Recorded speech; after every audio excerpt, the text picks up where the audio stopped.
Hello दोस्तों, कैसे हैं आप सब। एक बार फिर से आप सबका स्वागत करता हूं आपके अपने चैनल टूरोपीडिया हिंदी पर। आज हम बात कर रहे हैं एक ऐसे देश के बारे में जिसके नागरिक को दुनिया में सबसे ज्यादा पढ़े लिखे माने जाते हैं। एक ऐसा देश जहां किसी को भी किसी चीज से तकलीफ नहीं है। यहाँ लोग वाइन के बहुत बड़े शौकीन होते हैं। इस देश की राष्ट्रीय गान दुनिया की सबसे बड़े राष्ट्रीय गान है। और एक ऐसा देश जिसको लैटिन अमेरिका का नीदरलैंड भी कहा जाता है, ये वही देश है जहाँ टैंगो डांस की शुरुआत हुई थी। एक ऐसा देश जहाँ स्कूल के बच्चे को मुफ्त में लैपटॉप और वाईफाई दिया जाता है। दोस्तों, आज हम बात कर रहे हैं लैटिन अमेरिका के सबसे उन्नत देश उरुग्वे की। तो देर किस बात की, अपना सीट बेल्ट बांध लीजिए अच्छे से और निकलते हैं उरुग्वे के एक शानदार सफर पर। सबसे पहले आपको बता दें कि उरुग्वे का ऑफिशियल नाम ओरिएंटल रिपब्लिक ऑफ उरुग्वे है, जो कि साउथ अमेरिका में स्थित एक देश है। देश की राजधानी मोंटेविडेयो है, जो यहाँ की सबसे बड़ी शहर है। देश के पश्चिम में अर्जेंटीना, उत्तर और उत्तर पूर्व में ब्राजील, दक्षिण में रियो डी ला प्लाटास नदी और दक्षिण पूर्व में अटलांटिक महासागर है।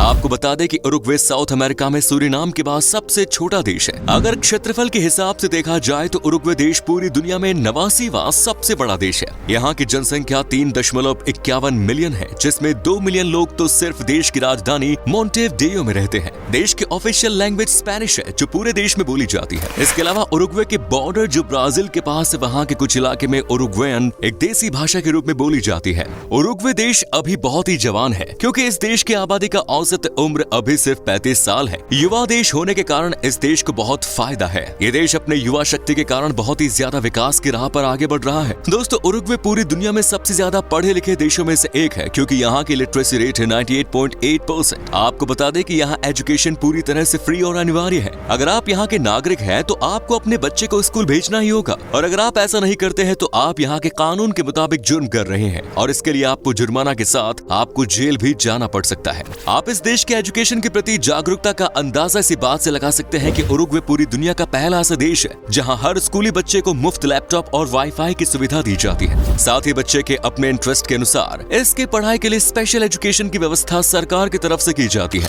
आज के समय में पूरी दुनिया के लिए उरुग्वे एक रोल मॉडल बन चुका है। उरुग्वे देश की अर्थव्यवस्था मुख्य रूप से कृषि और पशुपालन पर निर्भर है। देश की कुल जीडीपी में कृषि का 9.3% का योगदान है। साथ ही साथ यहाँ की कुल आबादी का 13% लोग इस काम से जुड़े हुए हैं। ये देश सोयाबीन, घोड़े का मांस, मधुमक्खी का दुनिया के सबसे बड़े उत्पादों में से एक है। वहीं यहाँ के रहने वाले लोगों की कुल आय का 65% आय खेती और पशुपालन से होती है। दोस्तों, क्या आपने कभी सोचा है कि उरुग्वे का नाम उरुग्वे क्यों पड़ा है? आपको बता दें कि इस देश में जो सबसे बड़ी नदी है उसका नाम भी उरुग्वे ही है, और इस नदी का बहुत ही महत्व है यहाँ रहने वाले लोगों के बीच। ये नदी ब्राजील से शुरू होती है और उरुग्वे और अर्जेंटीना के बॉर्डर तक जाती है।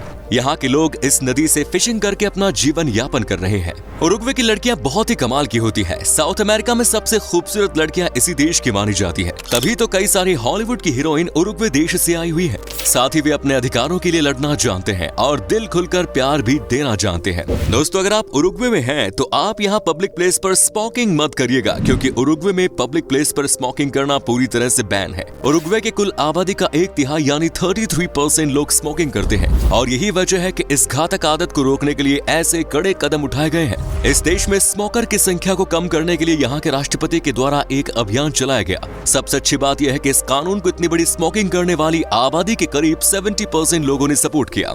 उरुग्वे को लैटिन अमेरिका में सबसे धर्मनिरपेक्ष देश माना जाता है। दोस्तों, अब जो जानकारी हम आपको देने जा रहे हैं वो वाकई में चौंकाने वाली है। उरुग्वे देश की कुल आबादी का लगभग आधे लोग किसी भी धर्म को नहीं मानते, यानी कि ये नास्तिक है। उरुग्वे में 57% लोग ईसाई धर्म और 41.5% लोग किसी धर्म को नहीं मानते। धर्म नहीं मानने वालों की संख्या इतनी ज्यादा है कि देश में सभी धार्मिक छुट्टियों को धर्मनिरपेक्ष बना दिया गया है। उदाहरण के लिए ईस्टर को ला सेमाना डे टूरिज्मो यानी कि पर्यटन वीक, क्रिसमस दिवस को डिया लेला फैमिलिया यानी कि परिवार का दिन कहा जाता है। आपको ये जानकर हैरानी होगी कि इस देश के पास पूरी दुनिया का सबसे गरीब राष्ट्रपति है। जी हाँ, आपने सही सुना। उरुग्वे की जब भी बात होती है तो यहाँ के एक्स प्रेसिडेंट जोस मुजिका का नाम सबसे पहले याद किया जाता है। दरअसल मुजिका दुनिया के ऐसे लीडर हैं जिन्हें सबसे गरीब माना जाता है। मार्च 2015 में उन्होंने प्रेसिडेंट के पद से इस्तीफा दे दिया था। उन्होंने हमेशा फकीरों जैसा जीवन जिया। वह राष्ट्रपति भवन के बजाय अपने 2 कमरे के मकान में रहते थे और सुरक्षा के नाम पर बस 2 पुलिस कर्मियों की सेवाएं लेते थे।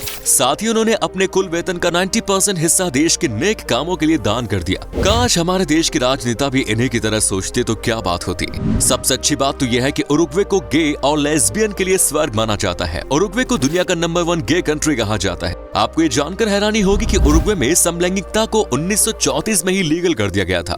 समाधिकार के मामले में देश बहुत अच्छा है। अब हम आपको इस देश के बारे में जो मजेदार बातें बताने जा रहे हैं उसे जानकर आप चौंक जाएंगे। क्या आप यकीन करेंगे कि उरुग्वे देश में जितने भी घर हैं उन सभी घरों का अपना एक यूनिक नाम है। मतलब ये कि यहाँ पर इंसान के साथ साथ घरों के नाम भी याद रखना जरूरी है। इस मामले में ये दुनिया का सबसे यूनिक देश है। ऐसा कहा जाता है कि दुनिया का सबसे पुराना डांस टांगो डांस है, जिसकी शुरुआत उरुग्वे में ही हुई थी। लोगों का मानना है कि इस डांस का क्रेडिट अर्जेंटीना देश को दिया जाता है, जबकि इतिहास जानने वाले लोगों से जब आप पूछेंगे तो सब कहेंगे कि टांगो डांस की शुरुआत कहीं और से नहीं बल्कि उरुग्वे से ही हुई थी। इस डांस की शुरुआत कहाँ से हुई थी ये पता लगाना हो सकता है थोड़ा मुश्किल, लेकिन उरुग्वे के लोगों के बीच डांस करना सबसे पॉपुलर है।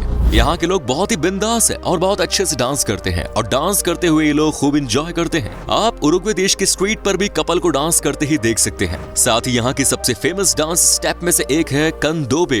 इस डांस के लिए यहाँ के लोगों में इतना क्रेज है कि आपको मैक्सिमम लोग हर फेस्टिवल में हर इवेंट में डांस करते हुए दिख जाते हैं। ये कमाल की डांस होती है और बाहर के लोग भी इसे खूब एंजॉय करते हैं। आज पूरी दुनिया फुटबॉल की दीवानी है, खासकर बात हो फीफा वर्ल्ड कप की तो ये दीवानगी सारी हद पार कर जाती है। लेकिन क्या आपको पता है कि फीफा का पहला वर्ल्ड कप उरुग्वे में आयोजित किया गया था? साल 1930 में उरुग्वे में फर्स्ट फीफा वर्ल्ड कप का आयोजन हुआ था और उसको जीता भी था उरुग्वे ने। दोस्तों, उरुग्वे के लोगों की सबसे खास बात यह है कि यहाँ के लोग बहुत ही ईमानदार होते हैं। इस देश में भ्रष्टाचार का नामो निशान नहीं और इसीलिए शायद ये देश दिन ब दिन इतनी तरक्की कर रहा है। ट्रांसपेरेंसी इंटरनेशनल द्वारा उरुग्वे को 176 में से 21 में सबसे कम भ्रष्ट देशों में से एक रूप में स्थान दिया गया है और उरुग्वे दक्षिण अमेरिका में चिली के बाद दूसरा सबसे कम भ्रष्ट देश है। इस देश में भ्रष्टाचार के खिलाफ बहुत ही सख्त कानून है। उरुग्वे के लोगों के साथ साथ यहाँ की गवर्नमेंट भी अपना काम पूरी ईमानदारी के साथ करती है, इसीलिए ये देश बहुत ही तरक्की कर रहा है। उरुग्वे के लोग पीने के बहुत ही शौकीन हैं। ये लोग वाइन बहुत पीते हैं। वाइन के बिना ये लोग एक पल भी नहीं रह सकते। दुनिया के सबसे बेहतरीन वाइन आपको यहीं चखने को मिलेगी।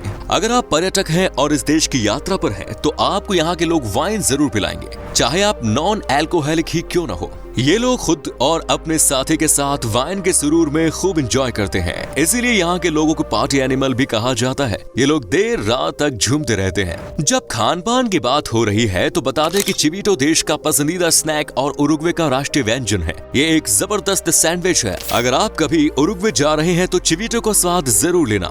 उरुग्वे के लोग बहुत मजाकिया होते हैं। क्या आप यकीन कर सकते हैं कि इस देश के हर महीने के 29 तारीख को नोची डे मनाया जाता है? क्या आपको आइडिया है कि ये क्या है? ये एक ऐसा त्योहार है जो हर महीने के 29 तारीख को सेलिब्रेट किया जाता है, क्योंकि लोगों का मानना ये है कि हर महीने के 29 तारीख आते आते हर किसी का पैसे खत्म हो जाते हैं। ऐसे में यहाँ के लोग नॉर्मल पास्ता और सलाद खाते हैं, जिससे कम पैसे में खाना भी हो जाए और पेट भी भर जाए। इसीलिए यहाँ के लोगों ने हर महीने के 29 तारीख को नोची डे मनाना शुरू कर दिया। कम पैसे में छोटी सी मस्ती पार्टी। दोस्तों, उरुग्वे देश के बारे में एक और ऐसा इंटरेस्टिंग फैक्ट है जो इसको बहुत ही ज्यादा स्पेशल बनाता है। इस देश के लोगों की मोटापे और ज्यादा नमक खाने से हार्ट की समस्या अक्सर रहती है। आपको जानकर हैरानी होगी कि इस वजह से यहाँ की सरकार ने एक नियम बना दिया है और वो नियम यह है कि नमक खाने से हार्ट की समस्या होती है और नमक से ही मोटापा बढ़ता है। इसी वजह से नमक आपको किसी भी होटल या रेस्टोरेंट में अलग से नहीं दिया जाता। जी हाँ, जैसे कि हमारे देश में नमक या बाकी चीज खाने के टेबल पर रख दी जाती है, वैसे उरुग्वे में ऐसे कुछ भी नहीं रखा जाता। आपको ये जानकर हैरानी होगी कि दुनिया का सबसे लंबा नेशनल एंथम उरुग्वे का है। 1833 में ओरिएंटल ला पटेरिया ओ ला तुम्बा इसको ऑफिशियल तौर पर उरुग्वे का राष्ट्रीय गान घोषित किया गया था। इसको गाने में लगभग 6 मिनट का समय लगता है, जो इस दुनिया का सबसे लंबा राष्ट्रीय गान बनाता है। उरुग्वे देश के इतिहास की बात करें तो इस देश में यूरोपीय लोगों के आने से पहले इस जगह पर एक स्वदेशी जनजाति चरवा निवास करते थे। 17वीं शताब्दी के दौरान इस क्षेत्र को लेकर स्पेनिश और पुर्तगालियों के बीच लड़ाई छिड़ गई। 19वीं शताब्दी की शुरुआत में उरुग्वे ब्रिटिश और पुर्तगालियों के बीच एक युद्ध क्षेत्र बन गया, जो एक दूसरे पर हावी होना चाहते थे। 19वीं शताब्दी के अंत में अप्रवासियों का देश में तांता लग गया, जिसके कारण देश तेजी से विकास की ओर चल पड़ा। चलिए बताते हैं क्या है यहाँ का वीजा प्रोसेस और उरुग्वे में घूमने के लिए आपको कितने पैसे खर्च करने पड़ेंगे। आपको बता दें कि आपके पास अगर सारे डॉक्यूमेंट्स मौजूद हैं, तो आपको वीजा लगभग 3 से 4 हफ्तों के अंदर मिल जाएगा। और अगर आप अकेले हैं तो आपको उरुग्वे घूमने के लिए 7 से 8 दिन में लगभग 1,70,000 रुपए खर्च करने होंगे। उरुग्वे को दुनिया के सबसे महंगे शहरों में गिना जाता है, इसीलिए इस शहर में घूमना काफी महंगा होता है। दोस्तों, उरुग्वे की करेंसी है उरुग्वियन पैसो, जिसकी वैल्यू है लगभग 1.91 भारतीय रुपीस। तो दोस्तों ये था खूबसूरत राज्य उरुग्वे। कैसा लगा बताइए कमेंट्स में। क्या कभी आपने विजिट की है इस देश की, और अगर की है तो आपका एक्सपीरियंस कैसा रहा ये भी हमारे साथ शेयर करें। उम्मीद है एपिसोड पसंद आया होगा। वीडियो को लाइक करें और अपने दोस्तों और रिश्तेदारों के साथ शेयर करना ना भूलें। हमारे चैनल को भी सब्सक्राइब जरूर करें। वीडियो को अंत तक देखने के लिए शुक्रिया, धन्यवाद।